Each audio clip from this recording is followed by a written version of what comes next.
ketok-ketok, lelembut sing ra ketok iki. Oke.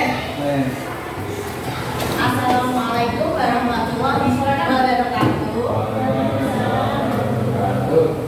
Yang terhormat Bapak Kepala Sekolah Bapak Arif Ahmad SPD MSI. Yang saya hormati rekan-rekan Ibu semuanya di kelas ini.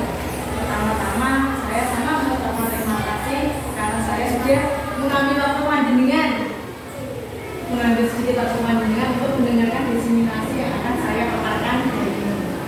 Di sini saya sifatnya tidak menggurui ya, tapi kita belajar bersama. Di sini saya akan mendiseminasikan tentang budaya positif, penyebaran pemahaman dan pengalaman penerapan budaya positif yang insya Allah bisa diselenggarakan di SD Negeri 3 Kelas 1. Dan tujuan dari diseminasi ini sendiri adalah berbagi pemaparan materi PDP Modul 1 PP4 tentang disiplin positif dan penerapan disiplin institusi, kurang pendapat refleksi terkait pengalaman dan praktik baik terkait penerapan penyelesaian masalah siswa sebelumnya, karena biasanya di dalam sekolah itu terdapat banyak sekali masalah yang terjadi. Sekarang saya punya pertanyaan Bapak Ibu. Sini ada pertanyaan normatif. Menurut Bapak Ibu, apakah hukuman dapat mendisiplinkan anak? Banget.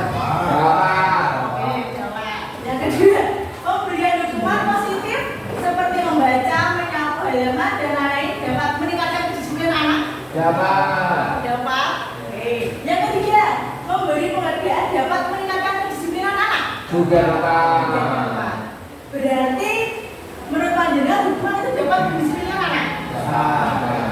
Dapat. Oke. Menurut panjenengan itu yang bagaimana tahu disiplin hukuman dapat mendisiplinkan anak? Contohnya seperti apa? Kalau yang bener bandel itu tidak mempan hukum itu bisa. Belum tentu. Ada lagi yang berpendapat? Belum tentu. Ada lagi? Karena ada karena hukuman kan ada tanggung jawab Malah tidak mengulangi kesalahan, tapi bisa memberikan Tentu saja Ya. kalau kita di kehidupan nyata, kalau di negara tidak ada hukum jelas, maka akan terjadi kriminalisasi.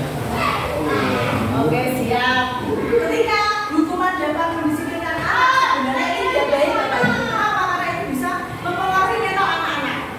Contoh, ketika saat di kelas saya ada yang tidak mengerjakan PR.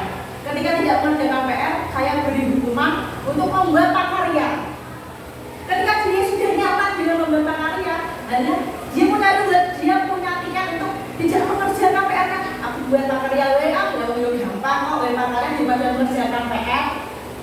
Contoh kecil seperti itu. Sedangkan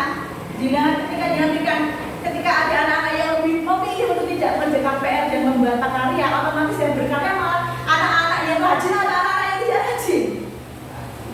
Dia rajin, anak-anak yang rajin atau yang tidak rajin? Yang tidak rajin malah. hukumannya kan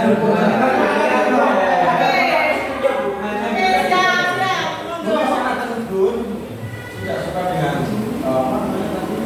ada yang tugasnya memberi keprakarya karena mungkin dia senang dengan prakarya tersebut. Jadi anak itu mungkin tugasnya mungkin dia diarahkan cenderung di tadi kesenian tadi prakarya. Makanya di sini hukuman sebenarnya itu tidak diperbolehkan. Pemberian hukuman positif seperti membaca, menyapu halaman dan juga dapat meningkatkan disiplinan juga sebenarnya sedikit ada miskonsepsi. Memberi penghargaan dapat meningkatkan disiplin. Jika memberi penghargaan, kenapa? Ketika ada anak-anak yang diberi penghargaan, dia nanti tempatnya di penghargaan. Aku nanti kalau terjadinya persaingan. Iya, rajin aku rajin oleh saingan terus. Oke, tapi sebenarnya ini mereka ketika diberi penghargaan yang diingat itu penghargaannya. Makanya ini sebenarnya tidak sedikit demi sedikit harus dimuliakan. Caranya dulu. Caranya nanti kita paparkan di sini ya Pak. Sebentar ya. Oke, tujuan pendidikan. Diajar Dewantara menjelaskan bahwa tujuan pendidikan yaitu menuntun segala potret yang ada pada anak agar mereka dapat mencapai keselamatan dan kebahagiaan yang setinggi-tingginya, baik sebagai manusia maupun sebagai anggota masyarakat. Diajar Dewantara juga mengibaratkan orang pendidik kita itu seperti seorang petani atau tukang kebun. Anak-anak seperti benih tumbuhan yang disemai dan ditanam oleh Pak Tani atau tukang kebun di lahan yang telah disediakan. Contoh kita jadi petani, otomatis kita memilih tanah yang baik apa tidak Bapak Ibu? Tanah yang baik. Terus supaya tanaman itu jadi subur dikasih apa kira-kira? Kasih pupuk. Terus siapakan lagi? Dirawat. Iya. Seperti itu kita sebagai pendidik itu harus sebagai petani. Kalau anak-anak didik kita, berarti kita harus memberikan pembelajaran yang berbeda-beda, berdiferensiasi. Makanya kita harus sebagai petani karena anak-anak itu. Tapi petani juga butuh obat juga. Iya benar Pak, kita juga butuh. Dan ketika anak-anak itu sudah seperti benih, kita yang mengarahkan ke arah yang lebih baik, insya Allah anak-anak juga akan tumbuh menjadi anak-anak yang kita inginkan. Karena kita tidak bisa mengarahkan, kamu ini tak jadi polisi, tidak bisa, kita hanya bisa menuntun ke arah yang lebih baik. Dituntun kiranya kalau ada anak yang salah, ayo diperbaiki, harus dituntun menjadi yang lebih baik. Nah, ketika mendengar kata disiplin, apa yang terbayang di benak Bapak Ibu sekalian? Peraturan. Oke, disiplin itu peraturan gitu. Kebanyakan orang menghubungkan kata disiplin dengan tata tertib, teratur, dan kepatuhan pada peraturan. Kata disiplin juga sering dihubungkan dengan hukuman. Dia harus betul Bapak Ibu. Biasanya kalau ada kata disiplin, ada hukuman ya? Bukan hukuman sanksi. Sanksi, oke sanksi. Padahal itu sungguh berbeda. Karena belajar tentang disiplin positif tidak harus dengan memberi hukuman. Justru itu adalah salah satu alternatif terakhir dan kalau perlu tidak digunakan sama sekali. Dalam budaya kita, makna kata disiplin dimaknai menjadi sesuatu yang dilakukan seseorang pada orang lain untuk mendapatkan kepatuhan. Kita cenderung menghubungkan kata disiplin dengan ketidaknyamanan. Otomatis kalau ada tidak semua anak disiplin ya Bapak Ibu, otomatis kan yang tidak disiplin menunjukkan dia tidak nyaman. Contoh, ada yang terlambat, memang dia kadang tidurnya kesiangan, bangunnya kesiangan, maaf, bangunnya kesiangan, mungkin ada yang rumahnya jauh. Bapak pendidikan kita, Diajar Dewantara, menyatakan bahwa di mana ada kemerdekaan, disitulah harus ada disiplin yang kuat. Sungguh pun disiplin itu bersifat self-disiplin, yaitu kita sendiri yang wajib mewajibkan kita dengan sekeras-kerasnya. Tetapi itu sama saja, sebab jika kita tidak cakap melakukan self-disiplin, wajiblah penguasa lain mendisiplinkan diri kita. Dan peraturan pendidikan itulah harus ada di dalam suasana yang merdeka. Diajar Dewantara Pemikiran Konsepsi Keteladanan Sikap Merdeka Cetakan 5 2013 halaman 470. Saya kemarin belajar tentang sebenarnya anak-anak itu harus merdeka. Merdeka yang seperti apa? Merdeka yang bukan kita yang suruh ya, tapi itu atas kesadaran mereka sendiri tanpa paksaan. Contoh mereka ingin membantu temannya. Ketika mereka ingin membantu temannya bukan karena suruhan, tapi karena memang mereka didasari dari diri sendiri, itu berarti dia sudah berhasil. Kita sebagai guru sebaiknya memperhatikan murid kita itu ketika mereka berbuat baik. Contoh ini saja, ada anak yang jatuh dan ada teman yang menolong kita. Oh, kamu hari ini sudah melakukan hal yang bagus, sudah membantu temanmu. Itu termasuk merdeka dalam diri anak itu sendiri. Tidak, karena justru itu ada temannya jatuh, ya ditolong, berarti mereka belum dianggap merdeka.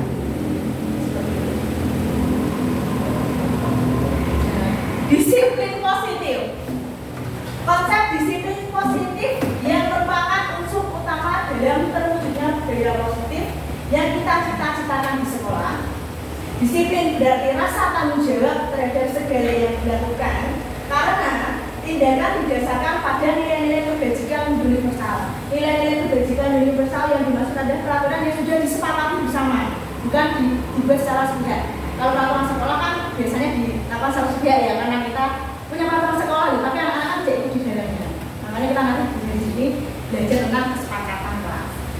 Disiplin diri diartikan bahwa kita mempunyai kontrol terhadap apa yang dilakukan. Tujuan disiplin positif agar siswa bisa berperilaku dengan mengacu pada nilai-nilai kebajikan universal dan memiliki motivasi intrinsik bukan ekstrinsik di dalam dirinya, bukan dari luar. Dan sebetulnya dia banyak ini tadi katanya kaum merdeka bisa menegakkan disiplin. Coba katanya di kelas anak-anak ini ada 3 silakan kerjakan. Ini merdeka. Nah, selesai kamu kerjakan, kira-kira katanya kamu kerjakan, kamu kumpulkan silakan, tidak silakan. Kira-kira apa yang terjadi? Hanya anak yang mengumpulkan atau tidak? Banyak yang mengumpulkan. Oh gitu. Tergantung gurunya ya. Oh iya. Banyak yang mengumpulkan. Tergantung gurunya. Maksudnya kan hebat. Baru lama harus mengumpulkan, sudah mengumpulkan sendiri Pak. Makanya saya melihat sendiri. Tanya nih, bukan merdeka Bu, kan bebas. Bebas tapi faktanya mereka mengumpulkan sendiri, tapi harus kita ayo mengumpulkan. Oh iya. Seperti itu Pak. Terima kasih ya. Oke, sama-sama Pak. Disiplin positif. Seseorang yang memiliki disiplin diri berarti mereka bisa bertanggung jawab terhadap apa yang dilakukan ya, karena mereka berdasarkan tindakan mereka pada nilai kebajikan universal. Kita disyukuri. Nilai-nilai kebajikan. Nilai kebajikan dapat diartikan sebagai sifat-sifat positif manusia yang merupakan tujuan guna yang ingin dicapai setiap individu. Setiap perilaku atau perbuatan memiliki suatu tujuan, kata Dr. William Glasser pada teori kontrol 1984. Dengan menaikkan nilai kebajikan yang diyakini seseorang, maka motivasi intrinsiknya akan terbangun, sehingga menggerakkan motivasi dari dalam untuk dapat mencapai tujuan mulia yang diinginkan. Kutipan Jian Dawson 1998. Dan nilai-nilai kebajikan itu sendiri ternyata sudah tertuang dalam profil pelajar Pancasila Bapak Ibu, yang seperti panjenengan sudah ketahui di dalam profil pelajar Pancasila itu ada mandiri, benar kritis, kebinekaan global, gotong royong, dan kreatif. Beriman sesama pada Tuhan yang pertama. Nilai-nilai kebajikan. Nilai-nilai kebajikan apa yang sudah ditanamkan dalam kelas panjenengan di antara nilai-nilai yang ada di depan? Nilai-nilai antusias, kreativitas, kerjasama, Percaya diri. oke. Nilai-nilai kebajikan ada beberapa yang Bapak Ibu: toleransi, rasa hormat, integritas, mandiri, menghargai, antusias, empati, keingin-tahuan, kreativitas, kerjasama, percaya diri, dan komitmen. Nah, dasarnya mana dia? Nilai-nilai kebajikan apa yang Anda rasakan penting saat ini untuk ditanamkan pada murid Anda di dalam kelas? Kerjasama. Kenapa penting Pak? Ya, biar mereka bisa kerjasama. Oh, kerjasama. Biar kerjasama. Komitmen kan saya bantu. Komitmen Bu. Membantu dalam mengerjakan soal juga boleh Pak? Oh iya, Ya, saling ngomong, masuk bersama. Karena memiliki rasa untuk maju. Oh, berarti sepakat ya di dalam sekolah kita itu perlu kerjasama ya. Kerjasamanya yang paling penting. Hanya kerjasama. empati. Oke, empati. Empati yang seperti apa yang Pak Safa rasakan di kelasnya? Ada siswa yang tadi Ada siswa yang tadi. menanamkan Menenangkan, menjenguk teman ketika ditambah mandiri. Nah, itu Mandiri. kerjasama harus juga ada mandiri. Tidak ada kontrolnya, ada mandiri. Menurut saya itu pakaian harus itu satu pakaian, satu saluran harus melengkapi. berarti kita butuh semua ya? semua. Berarti kita butuh semua. Tidak hanya 1, 2 atau 3 ya. Sepakat ya. Sepakat. Setuju. Oke. Nah, sekarang mengapa keyakinan kelas? Mengapa tidak peraturan kelas saja? Mengapa kok keyakinan kelas? Bukan peraturan kelas. Itu dia banyak coba ya. Kenapa kita keyakinan kelas? Kenapa? Sebenarnya yang saya utama kenapa keyakinan kelas? Tidak peraturan kelas saja ya. Kalau peraturan kelas biasanya kan yang membuatkan Oke. keyakinan kelas kan Siswa. Oke. Setuju saya. Setuju. Betul sekali Pak Safa, terima kasih. Keyakinan kelas, kenapa keyakinan kelas bukan peraturan seperti yang dikatakan Pak Safa. Kalau peraturan itu biasanya kita yang membuat, tapi siswa tidak terlibat di dalamnya. Tapi ketika keyakinan kelas kita buat bersama-sama, itu kesepakatan. Keyakinan kelas bisa kesepakatan kelas juga bisa. Keyakinan kelas itu dibuat bersama anak-anak. Contoh ketika pembelajaran di awal, panjenengan semua bisa menyepakati dari peraturan yang ada di dalam kelas panjenengan. Karena itu sudah dibuat kesepakatan bersama, otomatis kalau ada yang meratur ada konsekuensinya. Tapi konsekuensi itu tidak boleh hukuman. Karena kita harus nanti ada yang namanya segitiga restitusi. Tapi kan kalau dari lagi mau ya, kalau dua di situ gimana? Iya nanti Pak, di sini nanti akan menuju ke yang namanya segitiga restitusi. Jadi sebenarnya, mengapa kita memiliki peraturan tentang penggunaan helm pada saat mengendarai kendaraan roda 2 atau motor? Jawabannya panjenengan mungkin, kenapa kita menggunakan helm? Karena karena ada bilang dari ada bilang dari kementerian. Takut polisi bawa sebenarnya selamat. selamat. Yang terakhir adalah Selamat. Oke, rata-rata menjawabnya mungkin keselamatan. Kenapa kita memakai masker ketika ada corona? Dan untuk Selamat. keselamatan. dan tidak keselamatan saja, ini Menutupi. jadi maju juga. Oh, itu. Itu satu maju. Oh. Oke, nilai-nilai keselamatan atau kesehatan inilah yang kita sebut sebagai suatu keyakinan, yaitu nilai-nilai kebajikan universal yang disepakati secara tersirat dan tersurat, lepas dari latar belakang suku, negara, bahasa maupun agama. Keyakinan sekolah atau kelas biasanya itu bersifat lebih abstrak daripada peraturan. Dibuat dalam bentuk yang positif, diterapkan di lingkungan, berupa pernyataan-pernyataan universal, tidak terlalu banyak dan mudah diingat, dan kontribusi semua warga sekolah. Tidak boleh hanya pengguna saja, tidak boleh hanya dari komite saja, tapi semuanya. Tahapan membuat keyakinan sekolah atau kelas. Yang pertama, curah pendapat tentang peraturan hal yang perlu disepakati di kelas. Biasanya tergantung kita di kelas atau di sekolah ya. Saya contohkan contoh di kelas. Di kelas berarti kita yang seperti yang saya berikan tadi berkumpul di kelas. Silakan anak-anak berpendapat masing-masing tentang kesepakatan kelas yang mau disepakati. Biasanya apa kalau di dalam kelas saya tidak boleh terlambat, harus piket di dalam kelas.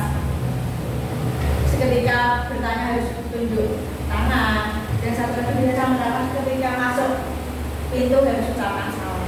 Itu sudah menjadi kesepakatan kelas di kelas juga. Itu pun nanti dua kelas tinggi pokoknya kamu kita yang monggo, itu kan kelas panjenengan bisa mengatur kelas panjenengan sendiri mau yang seperti apa. Karena itu sudah disepakati bersama, berarti gurunya pun juga harus ikut semuyung,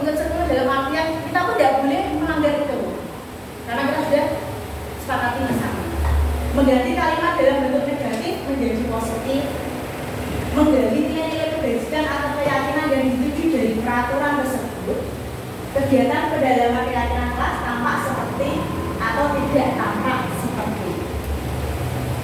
Nah, di sini ada contoh kalimat peraturan dan keyakinan kelas Bapak Ibu. Biasanya kalau peraturan itu selalu kembalikan buku ke tempatnya. Tapi kalau keyakinan kelas mereka sudah bisa tanggung jawab sendiri. Kan sudah ada keyakinan kelas kalau ketika sudah menjawab buku harus dikembalikan itu keyakinan, bukan peraturan. Kalau itu sudah keyakinan berarti mereka sudah tanggung jawab. Oh, keyakinan kelasku harus mengembalikan buku di tempatnya. Nggak usah kita, ayo anak-anak kembalikan bukunya. Itu berarti kita masih dalam peraturan. Dilarang mengganggu orang lain. Kalau yang keyakinan kelasnya itu menghormati orang lain. Jadi di sekolah 15 menit sebelum pembelajaran dimulai, menghormati orang lain dan berkomitmen. Dilarang melakukan kekerasan, keyakinan kelasnya dari keselamatan dan menghormati orang lain. Bergantian atau menunggu giliran, menghormati orang lain atau bersabar. Gunakan masker itu berarti keyakinannya kesehatan dan keselamatan. Jangan berlari di kelas atau koridor, itu namanya keselamatan dan keamanan. Udah ya peraturan dan keyakinan. Kalau sudah yakin biasanya mereka dengan sendirinya insya Allah jalan kok. Tapi kita harus teriak-teriak karena saya yakin guru itu biasanya tidak teriak. Saya sendiri seperti itu. Ya kalau misalnya melanggar keyakinan kelas, Biasanya kita sepakati dulu, kita panggil belum apa itu? Udah, kita panggil dulu. Kira-kira hari ini apa yang sedang kamu lakukan? Segitiga siklusnya kita jalankan, Pak. Nanti Sebelum keyakinan kan pasti ada peraturan. sebelum yakin enggak Pak, karena Kan peraturan kita kan enggak, anak kan enggak langsung tahu oh ini tanggung jawab saya kan belum Iya, makanya ini tadi kan, Pak. pasti anak-anak pasti taunya peraturan dulu. Terus yang perlu Kita kasih tahu baru itu kita muncul keyakinan. Oke, tapi yang kita sekarang di sini adalah keyakinan kelas. Keyakinan kelas itu kita makanya kita kumpulkan bersama. Yuk kita sepakati apa yang harus kita lakukan. kesepakatan. Berarti kan kesepakatan semua Anak. Berarti Ya kan kan, contoh ketika saya di dalam kelas saya kan harus setuju semua berarti yang harus ya kan harus disepakati Pak, kan harus setuju semua. Karena sudah kesepakatan dengan peraturan kan aku sendiri kok. Ya saat apa guru toh itu peraturan. berarti kan harus setuju semua siswa. Kan biasanya kadang ada satu atau dua siswa itu Tapi namanya kesepakatan biasanya itu sudah kalau temannya setuju itu setuju tapi dengan sendirinya apa? sama rela juga ini. Seperti misalnya kita punya murid seperti kasih, ini kita berkesepakatan. Bos. Riza Mas. Ya, itu anak-anak luar biasa berarti ya Pak. Sebenarnya butuh bimbingan khusus dari Pak. Siapa? Saya cintai. Ya, makanya perlu bimbingan dan kesalahan khusus dari Pak. Parangnya itu Pak Solika. Saya cinta sekali Bu. Oke, contoh keyakinan kelas biasanya di kelas 1. Keyakinan kelas itu setiap anggota kelas perlu belajar. Setiap anggota kelas perlu senang. Setiap anggota kelas perlu melakukan tugas. Setiap anggota kelas perlu saling menghargai. Setiap anggota kelas perlu merasa aman. Jadi kalau kelas 1 biasanya harus bahagia Bu. Kita. Karena kelas rendah. Keyakinan kelas 5 selalu ya, semua harus bahagia terutama di kelas 1 karena mereka masih transisi PAUD Kak. Maksa buka jurnal bukan bahagia. Dengan ceritanya, semua bagi jurnal terus Semua. Oke, senantiasa menjadi diri terbaik, percaya dan menghormati orang lain serta dalam dirinya, berkomitmen terhadap setiap tugas, senantiasa membantu.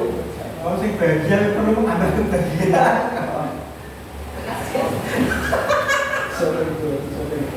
Ya apa-apa. Percaya dan menghormati orang lain dan barang miliknya ini yang biasanya di dalam kelas itu sulit ya. Barang sulit ya karena apa? Pasti di kelas panjenengan sering pensil dibilang, Oh, jangan sekali. berbeda kalau di kelas udah itu sering Pak. Pensil, layar sendiri tanpa mana jalan-jalan. Nah, yang tampak itu seperti meminta izin saat pinjam barang orang lain. Kalau anak kelas kemudian itu terkadang asal ambil. Itu yang perlu ditanamkan khusus untuk kelas sederhana. Menjaga barang milik orang lain. Kalau dia ada barangnya nah itu makanya kita perlu yang satu ini meminta izin saat pinjam barang orang lain itu termasuk yang tampak nanti kalau keyakinannya itu tampak dia akan menjadi seperti ini kita. Itu berarti dia diambil terus disembunyikan. Diambil terus disembunyikan itu salah kan sebenarnya. Makanya ketika itu berarti yang tidak tampak seperti langsung menggunakan tanpa meminta izin kan kita. Itu berarti yang tidak tampak. Lanjut nilai saya terus kondom ya. Berapa terus kondom ya? Ya harusnya kita kan menuntun Pak. Kita itu menuntun kalau seperti itu salah. Ya kita harus mengingatkannya. Lanjutkan sampai dia terus memberikan barang milik orang lain, mengucapkan terima kasih. Ini yang sulit sekali kadang anak-anak mengucapkan terima kasih setelah dipinjami. Kadang malah dilempar, ya kan? Kadang malah yang bukan berterima kasih malah dilempar. Barang saya. Terus yang tidak tampak langsung menggunakan tanpa minta izin seperti yang tak sampaikan tadi, merusak barang, menghilangkan atau mengambil barang milik orang lain, tidak berterima kasih saat memberikan barang milik orang lain yang tidak tampak. Nah, setiap anggota kelas melaksanakan tugas agar terdengar, terlihat dan berperilaku yang terdengar. Kita bisa berdiskusi bersama, itu terdengar. Terima kasih atas kesempatan yang diberikan dengan mengucapkan itu terdengar. Permisi, tolong ya, maaf jika salah. Itu terdengar. Yang terlihat, berempati pada orang lain yang tidak berteman itu, dia menolak sedikit, itu pastinya terlihat. Mendengarkan ketika ada orang berbicara terus mendengar, mengucapkan terima kasih atas ketika dibantu dan mendapat kesempatan bicara. Bangga, berbuat baik dan berbagi ini juga bisa terlihat. Berperilaku ramah serta santun dan murah senyum ini kebanyakan anak kita yang masih banyak PR. Kalau menurut saya itu santunnya anak-anak itu menurut saya ada kurang. Nah, sampaikan anak di kelas saya itu terkadang suka itu di atas meja. Itu juga termasuk sesuatu yang harus permasalahan di dalam kelas yang harus dihadapkan dengan segitiga institusi. Berjabat tangan. Boleh lagi ke peraturan. Kesepakatan itu. Saya tuh masih bertanya ketika sudah dibuat kesepakatan, tapi ada permasalahan baru. Apakah kesepakatan itu bisa dibuat lagi? Itu yang saya belum nemu jawaban sampai sekarang. Ada kan namanya permasalahan timbul di tengah ya, tidak selalu di awal. Itu yang masih saya tanyakan memang. Iya, masalahnya bisa juga soalnya Iya. Apa namanya, kita kan nggak tahu ke depan kita mengalami seperti apa, kita nggak tahu. Biasanya kan ada misalkan bukan tersebut. Ya karena keyakinan Mas itu biasanya kita tentang seperti itu sama kalau sudah terjadi sudah dilakukan seperti itu ketika di tengah ada lagi sesuatu kita ambil lagi itu boleh pada boleh apa ya Pak? Soalnya kan buat apa? Tadi kan Berarti boleh ya? Berarti boleh. tadi kan segitiga. Nah, segitiga berarti kan kembali lagi. Oh ini salah berarti ini kembali lagi ke belakang atau ke depan kan? Pasti kembali lagi ke belakang. Oh ya, apa kesepakatannya kok dilanggar berarti kembali ke peraturan pasal peraturan tadi, peraturan kelas. Ya, kan tadi kan yang dilanggar keyakinan kelas. Kalau kok dilanggar berarti kan pasti kan di belakangnya kan pasti ada di peraturan kelasnya. Kalau sudah keyakinan kelas itu enggak, sudah ada peraturan, kalau sudah keyakinan. Jadi negara institusi ini untuk mengatasi masalah keyakinan ini kalau dilanggar lagi ini loh Pak. Ini makanya sebenarnya dilanggar dari segitiga. Ya kan belum saatnya Pak. Ada lagi oke. Ini sangat menarik ya jawabannya.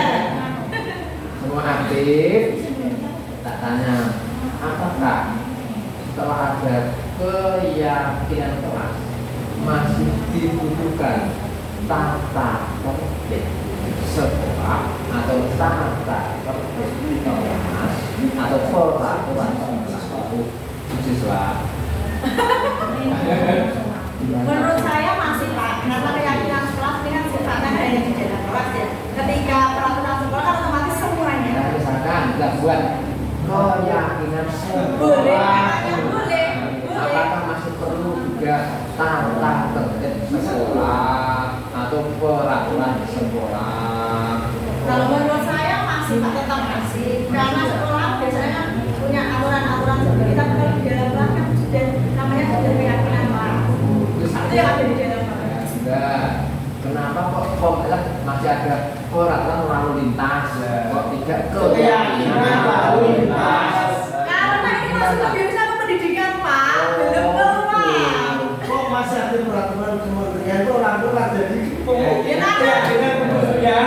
Jadi biasanya kan buku kurang dari aku gimana? Kan kita juga. Kalau menurut saya ya Pak, karena saya di dunia pendidikan. Ya makanya karena di dunia pendidikan kelihatannya keyakinan kelas itu masih di dalam dunia pendidikan yang masih cakupannya itu masih sedikit gitu loh Pak. Kita berdayakan dulu yang cakupannya sedikit.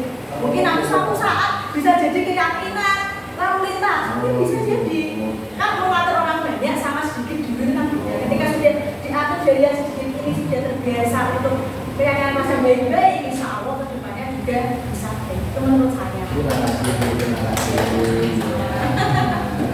Dan saya, tugas guru dan tugas murid masih gimana Pak?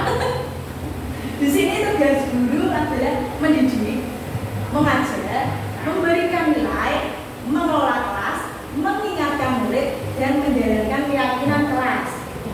Tugas murid belajar, menjaga kebersihan kelas, menaati tata tertib, mengerjakan tugas, dan menjalankan keyakinan kelas. Kalau di kelas 1 itu menjaga kebersihan kelas bisa. Ya itu juga keyakinan kelas. Sudah buang sampah di tempat sampah. Kenapa kok masih dibuang sampah di Ya apa guru masalahnya bukan ini. Kok guru Ya, itu tugas gurunya itu Jadi gitu. loh, kita tuh merasa kesulitan. Kesulitan. Bagaimana Solusinya. Ya, kalau menurut saya begini. Ayo Kalau silakan. sampai gini loh, kita semangat. Guru kan guru dan guru. Guru ini membuang sampah nggak tahu kok. Nah, seperti itu hal sepele. Pas apa? Sampai mesti kalau kita guna atau buang, mungkin ya tak diri. Masuk diri masuk kayak buang sampah di tempat sampah? Ya kan kalau ya ngomong ya panas gak nanti kok Oke, benar. Kalau saya pernah terjadi di kelas saya seperti itu. Kita sampah ya, sampah banyak di dalam kelas. Saya itu kalau anak-anak sudah masuk, biasanya saya ambil 3 sampah yang ada di dalam kelas.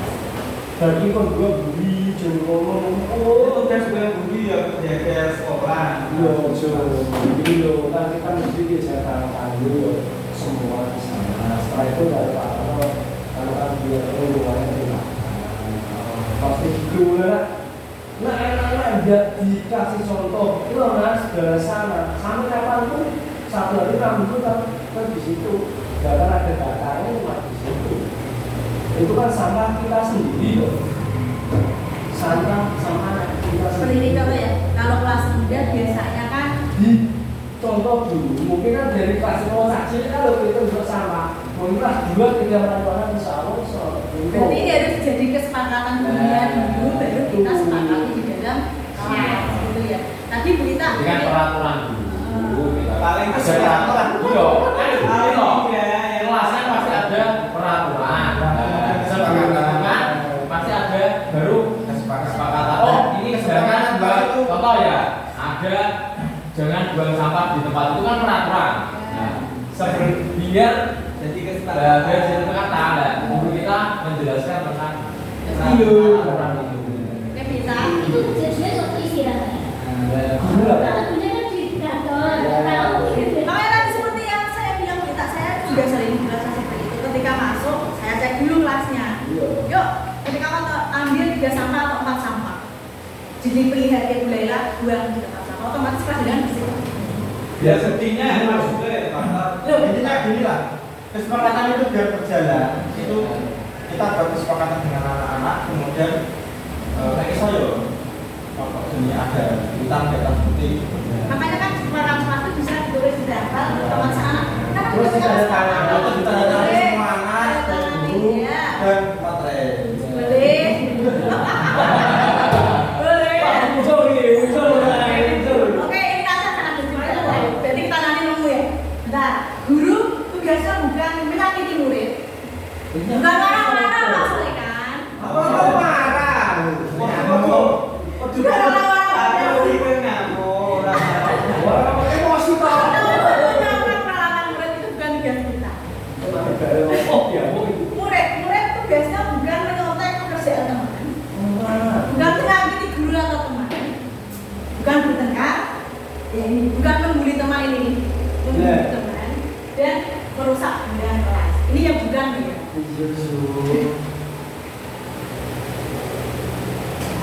Tapi kenyataannya dulu itu. Ya, makanya ini nanti jadi permasalahan yang ada di dalam sekolah kita nanti menyelesaikan. Makanya diperlukan ini supaya kita juga punya kesepakatan bersama. Di sini muncul restitusi yang sering tadi saya nanti lo restitusi. Ini loh, lakonnya apa Pak? Restitusi. Apa itu restitusi? Restitusi adalah proses menciptakan kondisi bagi murid untuk memperbaiki kesalahan mereka yang baik, sehingga mereka bisa kembali pada kelompok mereka dengan karakter yang lebih kuat. Restitusi juga merupakan proses kolaboratif yang mengajarkan murid untuk mencari solusi untuk masalah mereka sendiri dan membantu murid berpikir tentang orang seperti apa yang mereka ingin menjadi atau tujuan kuliah mereka dan bagaimana mereka harus memperlakukan orang. Di sini bukan merebus kesalahan tapi belajar dari kesalahan. Kalau merebus kan mungkin maaf saya salah, saya tidak akan, itu namanya merebus. Tapi di sini kita belajar dari kesalahan. Betul, aku salah dan besok tidak boleh mengulangi. Memperbaiki hubungan. Tawaran bukan paksaan. Kalau kita di sini menawarkan bukan memaksa. Kamu harus seperti ini, kamu harus bukan. Kita menawarkan. Enaknya kamu pengen seperti apa? Ya, sudah tahu. Mencari kebutuhan dasar mendasari tindakan. Cara terbaik kembalikan murid pada kelompoknya. Tadi kembalikan ke kelompoknya ya Pak. Fokus pada karakter dan solusi. Coba, saya mau bertanya ini tadi. Dok, Tadi kan ada dikembalikan pada kelompok. dikembalikan ke kelompoknya. Tadi ada kesepakatan kelas kembali. Kesepakatan kelas sudah dibuat. Oke lah. Soalnya kita mau membuat PR, disuruh bayar ujukan. Ternyata dari perjalanan itu lama-lama kok gara-gara PR terus jadi malu saja bersama-sama, malah sering dilanggar terus. Nah itu untuk mengatasi itu apakah kita harus berhenti atau kita bersama lagi atau dikasih pendataan yang berbeda lagi. Kalau gini Pak, kalau kita kasih pernyataan yang berbeda lagi, kita takutnya lagi kepada guru yang bisa marah-marah. Kalau kita ini aja, kita sebagai guru yang penting kita sudah mengarahkan ke arah yang benar dan baik. Selebihnya kita pastikan sama. Lalu saat itu kan? Soalnya saya pernah ngasih kayak gitu. Oh, ini contoh olahraga. Pas praktek roll depan, kalau tidak bisa ada cara lain. Oh, buat soal ini ya, soal penjelasannya aja. Ya, terus muridnya itu nggak mau praktek, nggak mau. Maunya dari tulis itu aja. Oh itu ya. Sekarang kan ada yang namanya diferensiasi ya Pak. Diferensiasi itu kan boleh minat anak itu seperti apa kita yang mengikuti Pak. Kita itu menggambar pada murid sebenarnya. Tapi kita kan itu tidak tahu gambarnya seperti apa. Saya sendiri juga masih belajar tentang itu. Kita itu dulu menggambar pada murid. Intinya ketika anak itu butuh apa kita lakukan. Ketika anak itu butuh apa kita lakukan. Benar Bu, ini kan Makanya seperti kelompok gitu. Karena mending garap aja. Karena ini tadi mungkin ya Pak, mungkin jadi kan berhubungan dengan praktek. Maka yang diferensiasi kan juga ada yang mendengarkan. Ya mungkin dia memang itu pengennya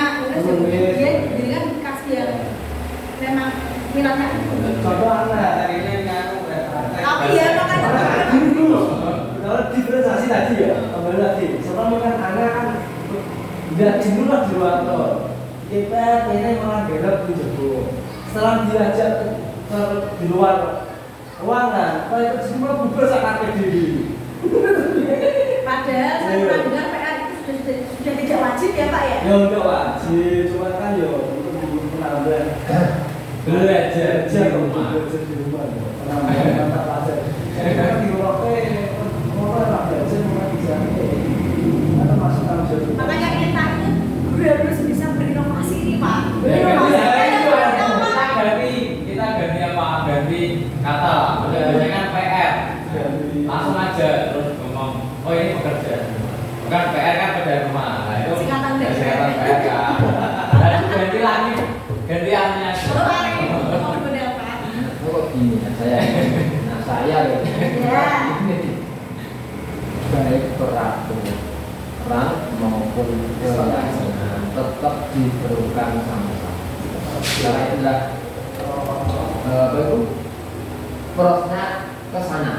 Anak itu sadar. Itu kan dari intrinsiknya sadar. Tapi gini adalah dalam agama kita orang semua kita punya anak. Harapannya tanpa diperintah agar Anda langsung memuji, langsung ngomong sholat Allah. Tetapi anak dekoro, yuk ada yang langsung bersarung. Kalau sih jadi santai, tapi enggak tunggu sadar-sadari diri. Itu kapan? Kalau itu kapan? Makanya, oh anak-anak seperti ini kudune diberi peraturan. Oh, sambil diarahkan menuju keyakinan secara bertahap, tidak langsung langsung ke keyakinan. Itu memang harapannya seperti itu. Kalau Anda langsung berat ngomong di sholat, saya bocah. Dan kalau kita kalau Anda ngajak bal-balan, dijaduk apa-apa, itu nggak dipalani. Oh, ya gak berbal. Orang pun terdapat gurunya bagian. Ya pokoknya seperti itu. Makanya ini ya digunakan, ini ya digunakan. Memang harapannya gini. Ini kayak kita. Jadi orang perlu tilang, ben sadar diri, ya kan? Mau motor, ya kudu besi, ben sadar. Tapi gini ada lampu merah juga, berhenti sendiri kan? Oh ya polisi, kok merah merah, mesti kudu berhenti. Sudah keyakinan.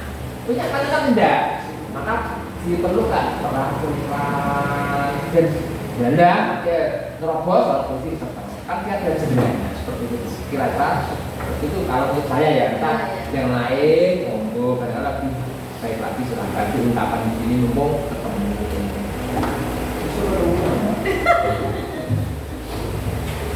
Di sini lanjut ya. Identitas gagal. Ada yang namanya identitas gagal dan ada yang namanya identitas sukses. Identitas gagal itu ketika kita memberikan rumah sebenarnya kita dianggap gagal. Kalau dalam mobil ini ya, sesuatu yang kagetkan harus terjadi itu gagal. Tidak nyaman untuk murid atau anak jangka waktu panjang juga dianggap gagal. Korban mendapatkan keadilan juga dianggap gagal. Murid atau anak akan disakiti. Perilaku pasif agresif meningkat. Sistem tidak akan berjalan bila murid tidak patuh. Berlaku hanya pada sebuah institusi, tidak berlanjut pada kehidupan nyatanya. Kadang-kadang di sekolah itu menurut kehidupan itu beda. Pasti pernah mendengarkan ketika ada bapak ibunya bercerita, kalau di rumah ini pada dulu di sekolah itu sangat baik, tapi kalau di rumah ada kebalikannya. Ada juga kadang kalau di rumah itu baik, di sekolah itu kebalikannya. Ya, anak itu punya tidak tahu kenapa kan ada bukan kadang atau bagaimana, tapi karena saya pernah mempunyai murid yang seperti itu di dalam sekolah dan di rumah itu beda 100%. Saya juga pernah di rumah nakal tapi di sekolah. Malu aku ya. Peraturannya adalah kamu harus ini harusnya sedikit demi sedikit harus kita dengarkan. Murid atau anak membenci peraturan. Nah ini yang paling takutkan, membenci peraturan. Kalau mereka sudah membenci, otomatis mereka akan membangkang. Di sini yang sebenarnya harus digunakan itu yang paling kiri ya, restitusi. Sedangkan konservasi sebenarnya pun kalau bisa nggak usah satu tapi masih di konsekuensi. Tapi kalau bisa budayanya nanti itu tidak bisa. Saya lanjut saja ya Bapak Ibu ya. Nah ini, menurut panjenengan, misalkan suatu sekali di dalam buku kalimat saya tidak akan terlambat lagi karena terlambat ke sekolah itu merupakan hukuman atau konsekuensi. Termasuk apa Pak? Hukuman. Iya bisa belajar, misalnya apa? Hukuman. Bisa belajar, ya. Nah ini olahraga. Lari memiliki lapangan basket 2 kali karena terlambat hadir di sekolah. Hukuman atau konsekuensi? Konsekuensi. Hukuman. Murid diminta untuk push up 15 kali. Menggantikan kertas tugas teman yang telah dicoret-coret. Itu masuk ya Oke, konsekuensi. Membersihkan tumpahan air di meja. Tulis karena tersenggol pada meja. Konsekuensi. Murid disuruh untuk mengenakan sepatu jelas ini. seharian di sekolah karena tidak mengenakan sepatu hitam. Murid Apa tadi? untuk Murid disuruh untuk mengenakan mengenakan sepatu seharian di sekolah karena tidak hukuman. menggunakan Hukuman. lari mengelilingi Hukuman, lapangan jelas. basket 2 kali karena terlambat. Akhirnya PJOK kan? Oh, lari mengelilingi lapangan basket 2 kali karena terlambat 10 menit untuk pelajaran PJOK. fisika. Hukuman. Pokoknya bener-bener Oh, konsekuensi. Nah, ini yang sering saya sebut tadi ya, segitiga restitusi. Saya juga masih belajar banyak tentang ini. Segitiga restitusi ini Diana Dosen dalam bukunya Restitution bedanya Pak? Tutoring School Discipline telah merancang sebuah tahapan untuk memudahkan para guru dan orang tua dalam melakukan proses untuk menyiapkan anaknya melakukan restitusi. Segitiga restitusi ini ada yang pertama adalah validasi tindakan yang salah ya Pak sama A. Yang pertama itu validasi tindakan yang salah. Yang kedua menstabilkan identitas dan yang terakhir adalah menanyakan pengakuan. Sebenarnya saya punya contoh videonya belum saya masukkan. Ya. Oke lanjut. Proses 3 tahapan tersebut tidak boleh dibolak-balik. Karena apa tidak mungkin kita mendapatkan menyelesaikan permasalahannya dulu sebelum kita ketahui masalahnya. Makanya restitusi, segitiga restitusi itu mana dia bertanya apa? Apakah segitiga restitusi itu boleh dibolak-balik? Tidak boleh, tapi kalau untuk penanganannya dengan cara yang berbeda itu boleh. Tapi kalau untuk langkahnya itu tidak boleh dibolak-balik. Karena ada langkah menstabilkan identitas, kita semua akan melakukan hal terbaik yang bisa kita lakukan. Validasi tindakan yang salah, semua perilaku memiliki alasan. Kenapa ada anak yang masuk terlambat kadang main game sampai jam 11 malam itu ada, itu namanya validasi tindakan yang salah. Menanyakan keyakinan, kita semua memiliki motivasi internal. Karena kalau kita sudah memiliki keyakinan ini tadi, kita bisa menggunakan tiga restitusi. Ini tidak usah lanjut. Nah, curah pendapat. Sesi terakhir Bapak Ibu, curah pendapat. Ceritakan budaya positif yang pernah Bapak Ibu alami.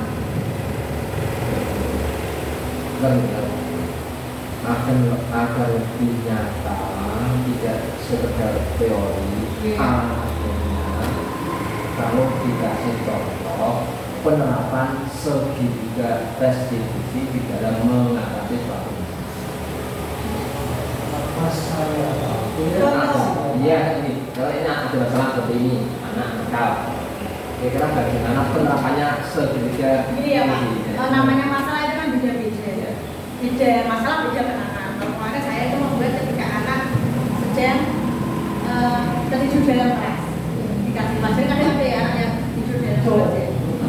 Ada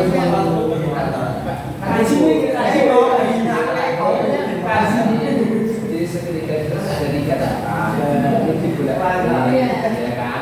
Oh, apa namanya? stabil Kayak duit itu aja. tapi lebih real Sebenarnya makanya sebenarnya saya ada videonya Pak. Saya di situ sudah tertanam ketika ada anak yang tadi bilang ini saya masuk, saya maju sendiri, tidak boleh dipermalukan di hadapan teman-temannya kan, makanya saya ambil. Ketika saya panggil itu saya tanya, tahu nggak kenapa dipanggil ya? Teman kan nggak tahu. Nah itu namanya tadi yang pertama menstabilkan masalah. Oke, kemarin ketika beliau orang mengajar, kamu itu dalam kelas, kita menanyakan itu memvalidasi, dia menunjukkan memvalidasi kesalahan ini tadi. Kamu duduk dalam kelas, oh iya maaf, kenapa kamu melakukan hal tersebut? Kamu pasti punya alasan kan begitu. Kita menanyakan seperti itu.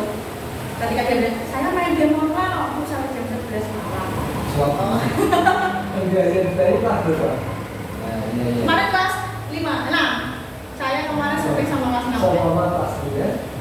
Kalau kelas 9 makanya ini tadi berapa masalahnya beda-beda Pak. Kalau terkendali itu masalahnya kan banyak kan ada pakai sepatu. Karena masalah sampai dengan kelas 3 kalau terkendali pada kalau diajak sampai itu ya seperti itu. Intinya kan berarti tidak boleh dipermalukan. Ya tidak, iya itu bisa menjadi apa ya Pak namanya dia bisa trauma tersendiri sama dia bisa kan. Nggak tahu ya, tak seperti itu. Kalau belajar seperti itu sudah dilakukan banyak bulan dari tahun-tahun. Iya, makanya itu kan dulu tuh makanya semakin di sini kita diajak media. Berarti itu seakan-akan kalau mereka kok kembali lagi ya. Kayak kalau pasti lah kejadian tertentu kan tidak mungkin dimasukkan dengan tidak dimasukkan dengan tanggung. Makanya kita lagi ke kantor kan. Itu sudah lama masih.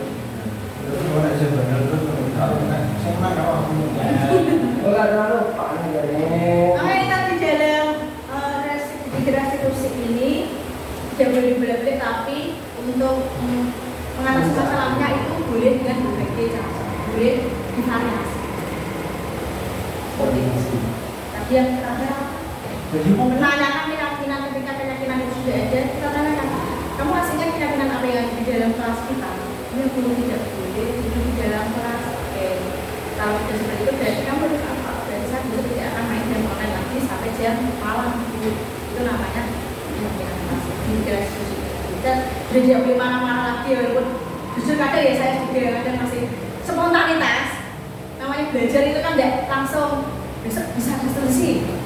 Misalnya makanya harus ini yang terakhir dari yang terakhir terakhir dari yang terakhir refleksi kegiatan hari ini lalu menarik apa saja yang Bapak atau Ibu dapatkan dari kegiatan diseminasi ini. Ada yang bisa memberikan jawaban ke saya? Wah, banyak pengalaman Bu, saya belum pernah mendengar kata tadi speaker tadi. Restitusi. Ya, itu masuk membantu sekali dalam mengatasi mungkin siswa nanti saya. Karena kan di kelas itu. Yang ini cinta segitiga. Gimana perasaan Bapak atau Ibu mengikuti diseminasi ini? Bagaimana perasaannya Bapak atau Ibu? Sedih? Atau bagaimana? Senang. Bahagia. Apakah diseminasi ini memberikan manfaat bagi Bapak atau Ibu guru? Manfaat sekali. Ini apa saja kali ya? Kita tahu tadi ada kesepakatan. Tahu bedanya apa? Peraturan juga. Tahu segitiga.